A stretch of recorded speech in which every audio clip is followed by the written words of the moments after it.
Assalamualaikum warahmatullahi wabarakatuh. Perkenalkan, kami dari kelompok 4, yaitu kelompok mata kuliah sosial emosional anak usia dini, dengan dosen pengampu Ibu Veronica Meliana Sari MPD dan Ibu Ning Rahayu MPD. Dalam kesempatan ini kami dari kelompok 4 akan memaparkan tentang strategi pengembangan sosial emosional pada anak usia dini. Sebelumnya, izinkan saya untuk memperkenalkan teman saya terlebih dahulu. Yang pertama, saya sendiri, yaitu Eli Siti Masito dengan nomor NIM 18620700030. Yang kedua yaitu Holis Mardiah dengan nomor NIM 18620700033. Yang ketiga yaitu Yeti Sukmawati dengan nomor NIM 18620700012. Yang terakhir nomor 4 yaitu Siti Aisyah dengan nomor NIM 18620700026. Kemampuan anak dalam mengelola dan mengekspresikan emosi secara lengkap, baik emosi positif maupun emosi negatif. Anak bisa berinteraksi dengan anak sebayanya di sekitarnya. Perkembangan sosial emosional adalah proses belajar anak dalam menyesuaikan diri untuk memahami keadaan dengan orang-orang yang ada di lingkungannya, yang diperoleh dengan cara mendengar, melihat, mengamati, dan meniru hal-hal apa yang dilihatnya.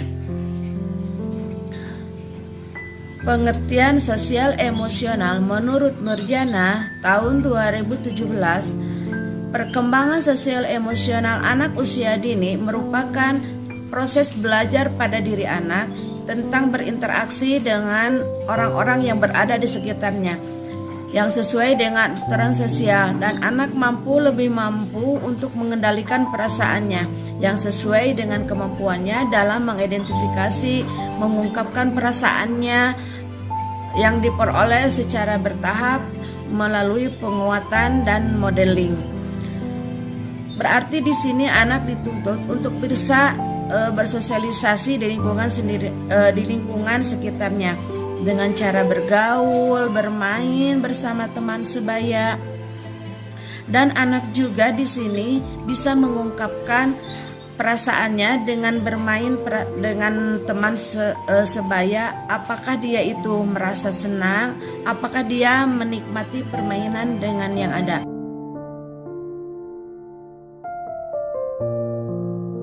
Menurut Vlog tahun 1993, perkembangan emosi anak sangat kuat pada usia 2,5 tahun sampai dengan 3,5 tahun dan 5,5 tahun sampai dengan 6,4 tahun. Reaksi emosi anak sangat kuat. Anak akan merespon setiap peristiwa dengan kadar emosi yang sama. Semakin bertambah usia anak, semakin mampu untuk mengontrol emosinya. Reaksi emosi yang muncul setiap peristiwa dengan cara yang diinginkannya dan dengan waktu yang diinginkannya pula. Emosi mudah berubah dan memperlihatkan reaksi spontanitas atau kondisi asli anak sangat terbuka dengan pengalaman-pengalaman hatinya. Reaksi emosi bersifat individu dan memicu emosi yang sama, namun reaksi yang ditimbulkan berbeda-beda. Hal ini diakibatkan oleh faktor-faktor pemicu emosi. Keadaan emosi anak dikendalikan dengan gejala tingkah laku yang ditampilkan, dan anak sulit mengungkapkan emosi secara verbal, dan emosi mudah dikenali melalui tingkah laku anak yang ditujukan. Menurut Hurlok tahun 1978, perilaku prososial yang umum terjadi pada diri anak diantaranya 1.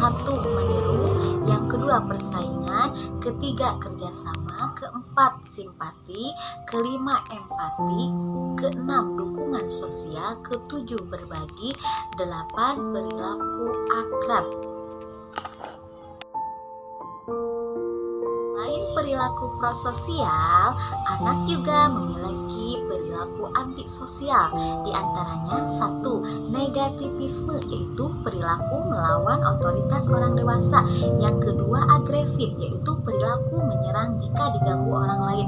Yang ketiga, perilaku berkuasa, yaitu menganggap semua benda miliknya. Yang keempat, memikirkan diri sendiri, yaitu mementingkan keinginan sendiri. Dan yang terakhir, merusak, yaitu membanting atau menghancurkan barang-barang. Kompetensi sosial emosional menurut Goleman dalam Elias pada tahun 1997 menjelaskan tentang kecerdasan emosional yang terdiri dari 5, yaitu 1. Self-awareness, 2. Managing emotion, 3. Self-motivation, 4.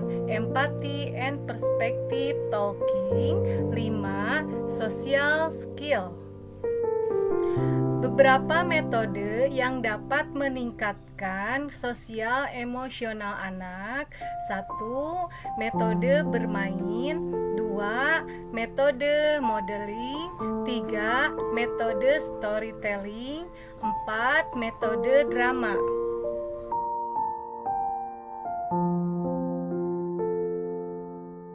Adapun strategi untuk mengembangkan kompetensi sosial emosional anak di dalam kelas, diantaranya yang pertama yaitu membangun suasana kelas yang responsif dan memberdayakan.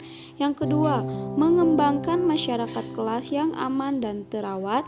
Yang ketiga, menggunakan kerangka dan rencana pembelajaran yang komprehensif.